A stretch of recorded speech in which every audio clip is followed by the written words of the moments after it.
Alright, so we're back. And now what I'm going to do is I'm just going to focus on maybe making him some stripes along here, along the skin. So once again, I'm just going to go back into the layer button here, and I'm going to make sure that this is the color spray stroke. I'm going to, once again, turn all this stuff off because I don't need it right now. And I'm going to make sure that the stroke menu appears over here, and I'm just going to change the setting like that. So let's see what we get when I do this. And of course, I need to make sure I turn off my Z add once again, turn on RGB. Okay, so my result is like that right now. Not what I want. Let's choose one of these colors here. So once again, I'm hovering and I'm pressing C. Okay, so that's my result for now. I'm going to add an alpha. So I'm going to choose one of these alphas here. And yeah, this will do.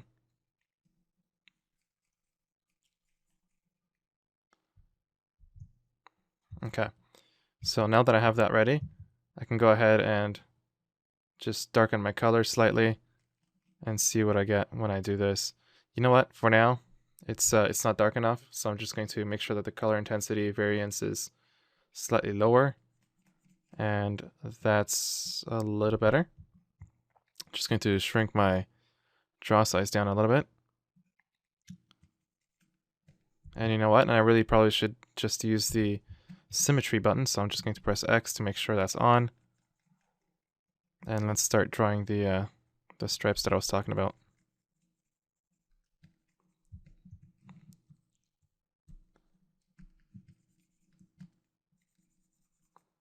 So all I'm trying to do right now is just trying to add yet another element that's going to be layered on top of this model. Just some sort of pattern that this character might have, you know, along his body.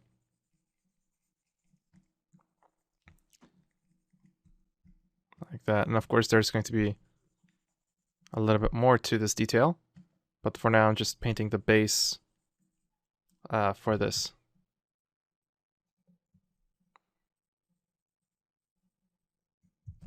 Okay. Just going to go over to the other side, and I'm going to paint a few across his cheeks and jaw area. I'm going to fade it out somewhere around here. So all I'm doing is I'm just, you know, just slowly massaging this detail into this character here.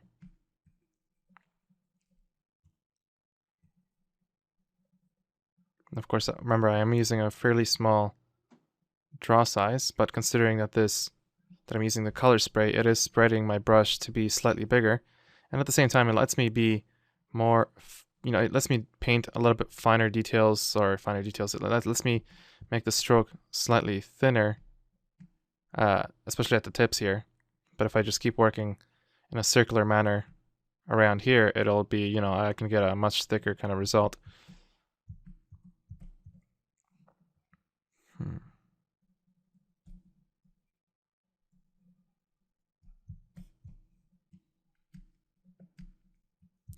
Of course, around the ears and whatnot, I really don't want to add too much of that. I just kind of want to make it a little subtle.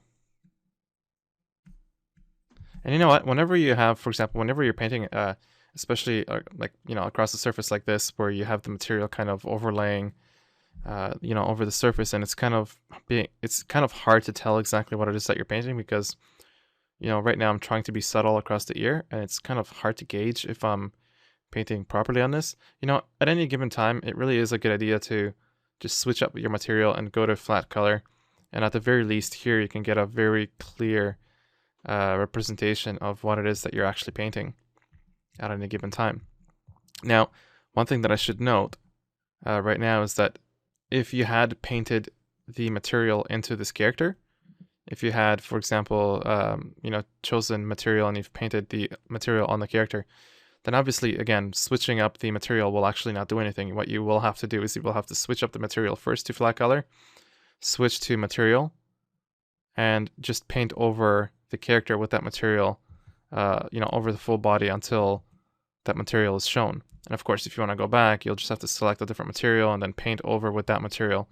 Just make sure you're in M mode, because otherwise, if you're in mRGB, you'll be painting color information and the switching up the material, which is not what you want to do. You want to keep your paint job as you have so far. You really don't want to lose that.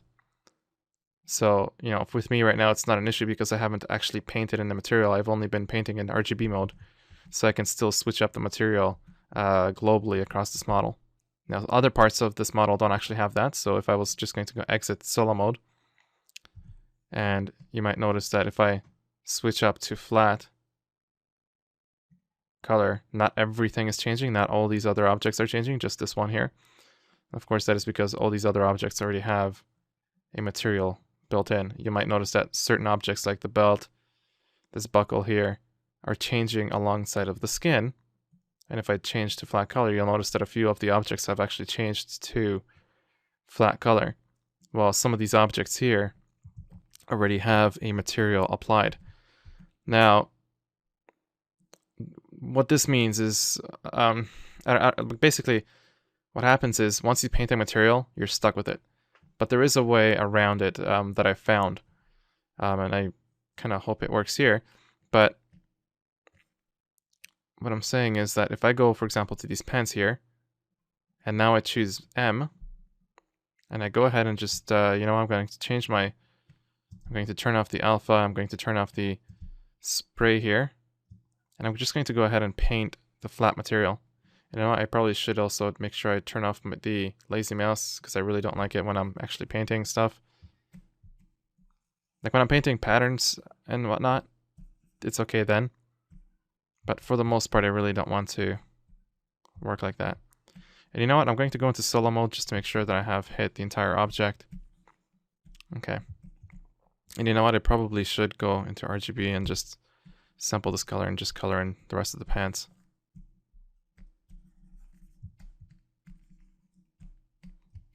Okay, so now we have the pants that are in flat color.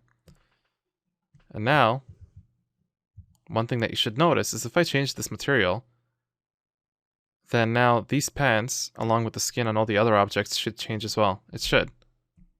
And as you can see, it did. Now everything, basically what happens is, if you paint anything with flat color, it's almost as if it erases any kind of material that's applied to it, and then you'll be able to switch up. But if I paint with any of these materials here onto this model, so let's just say I'm going to choose this material here, and I'm going to paint on this object, or rather, I don't want to do that, I want to paint with material, right? I'm going to just paint on that object right there. Now you're not seeing any changes. But what if I now change over to a flat material? You'll notice that this object has not changed. And you can see some parts of it that are being unpainted. So let me just paint, let me go back to that material.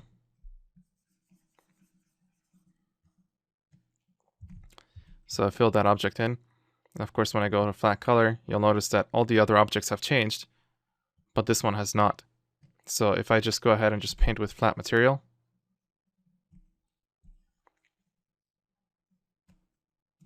it's almost as if it's erasing any kind of material information on this object, so that now if I switch, it will switch along with all the other objects.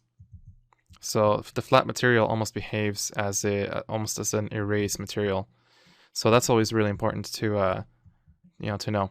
Anyways, back to the painting. I'm going to go back to my mouse here. I'm going to go back into solo mode, and yeah, basically go back to my stripes here. So I selected my subtool. I really don't need this subtool panel for now. I'm going to go back into my layers and set up my brush again. So color spray, alpha, actually, yeah, that's the right alpha. Okay, and of course, make sure I'm back into RGB and not material mode. And let's get back to painting that thing I was painting. Once again, make sure that you have a fairly dark color for this, or light color. I mean, it really depends on how you actually want to paint on your object. But yeah, now that you can see, now that I'm in flat color, I can actually see the changes very clearly because I don't have a material that's overlapping. Like I don't have any specularity from my material that's fighting, for the displayed color. that I have in my viewport. So now I can very clearly see exactly what it is that I'm painting. And sometimes this is almost the preferred way to work. You know, once you have a bit of detail in your model painted in, sometimes it's actually better to just paint with only a flat color, because then you can see the changes that you're painting exactly on the model. Now here you might see that for the most part I have flat, except this area here. So you know what?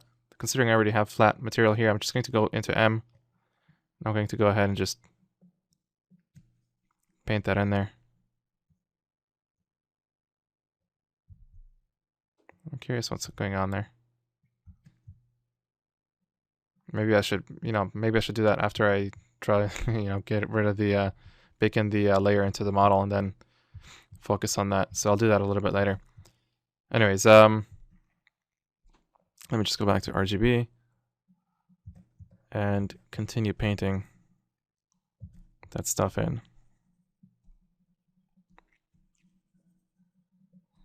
Okay, so I have most of the stripes kind of in there for the most part. Not all of them, but the majority of them. And now I'm going to, because I already have darker spots on this arm, so I'm just going to kind of intensify some of them and kind of group them all together into to make it look as if he's got also these kind of stripes on his arm as well. So I'm just going to paint right across there. And I don't necessarily need to make them all look like spots. I could also make them look, just like stripes.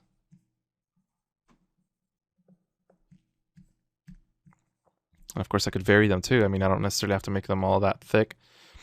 I might want to make them slightly thinner across some areas of the body. Maybe group them in with some spotty areas. Now, of course, when I'm painting this, I really don't want to be painting in symmetry mode, but I can always get rid of that later. I can always just get out of symmetry mode, pick one of these colors here, and just kind of undo what I have here. So of course now he's got one spot here, and this one's very different now.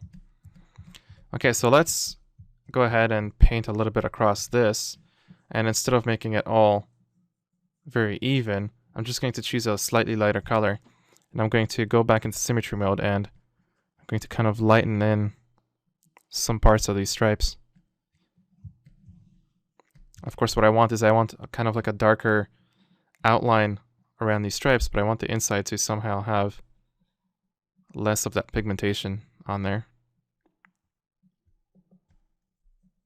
So again, I just want to keep things nice and subtle.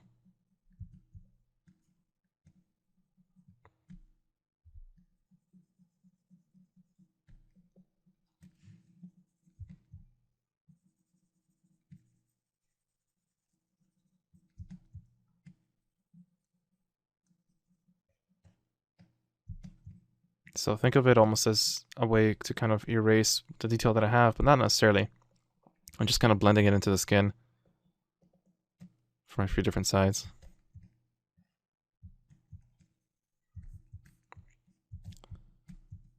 Of course, make sure I work in all the areas of the body.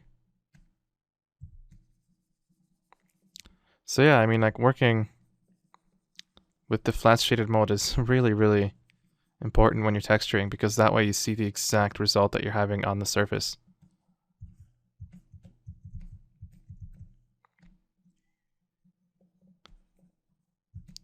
Because I mean, in the end, when we export this character out to, the other third-party application,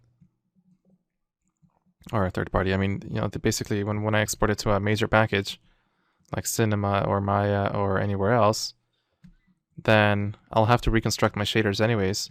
So if I paint only with whatever material out there, I won't know if that's exactly how it's going to look inside of the application, but I do know that this is the exact texture map that I will be using, so I might as well be specific about this texture map.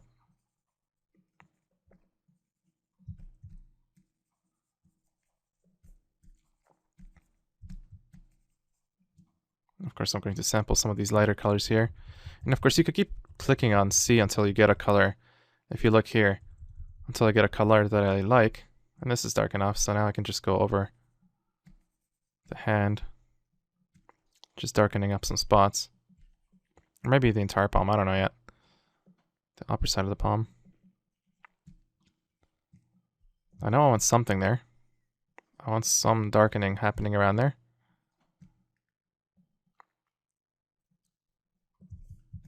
Am I drawing in symmetry? Nope. So let me just work on this part now.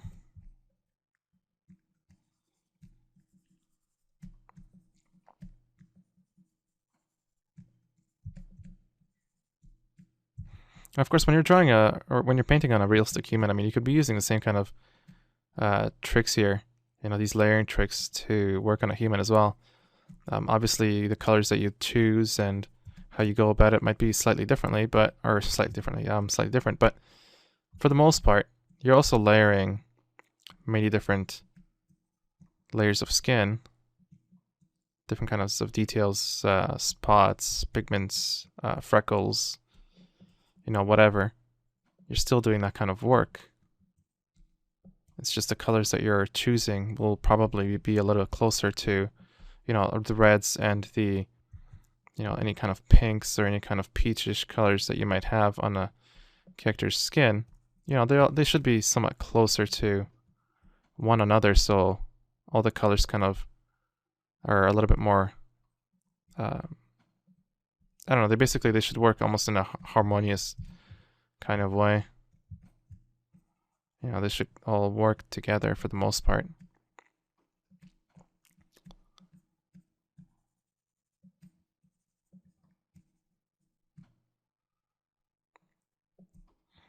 So you don't always need necessarily, you know, actual existing texture maps that you're going to be sampling. I mean, it is a faster way to go about it, definitely. But at the same time, having texture maps or a library of texture maps that have an identical kind of color scheme, sometimes that's kind of hard to come by. So you have to always end up matching colors and doing all that. But then again, if you're trying to match skin from multiple different sources, sometimes it's tricky because then you have the age factor. You know, one person that you might have sampled or one animal might have completely different skin qualities, so you then have to start picking out very specific details.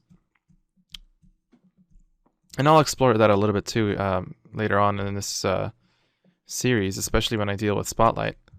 You'll start noticing that my samples might not be necessarily perfect for whatever job, and you just make do with what you have, but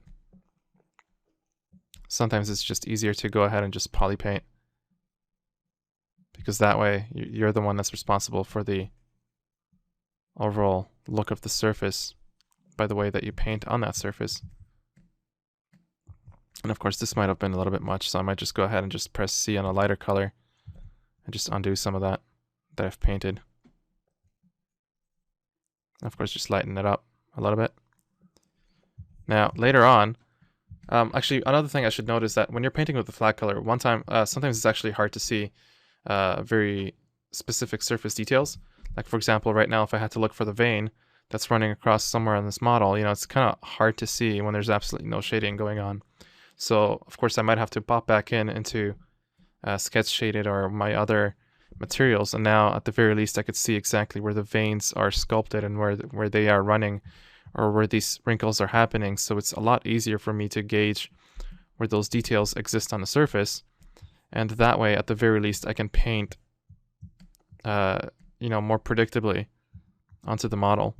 So going between you know, something like you know, these materials is very important. Again, you get to see the texture a lot more clearly when I go into flat shaded mode, because now all I get is just the color data on this model, but no shading data, right? The shading is not going over my colors, and I can see the colors very clearly. But at the same time, I can't see the model details except obviously the you know, whatever I've painted in. But that's why I always have the other materials also for. Now I can see all this stuff very clearly. So, you know, there's definitely good merits for both of them to exist side by side. And you know what? Sometimes I also might want to go into shaded mode and just go ahead and just go back into texturing mode here.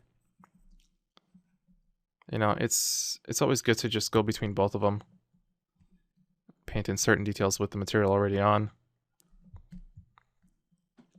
Because I want to see how the color is playing with the overall model shape.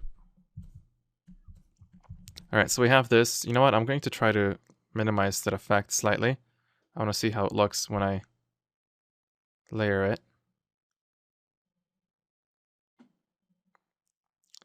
So now my question is, do I like this or do I not like it? And I think the overall effect has been positive. You know, I look at this and there's just more variation to this character now. And of course, I am really liking the palm a lot more now. You know, this part of the hand here with the extra color. I definitely do like that more. Of course, this part of the hand doesn't have as much, and you know, the fingers are a lot lighter. I might have to make them a little bit darker later on, but that's what we have so far. And you know what? I'm actually going to keep this layer for now, and I'm just going to continue working on this in the next part.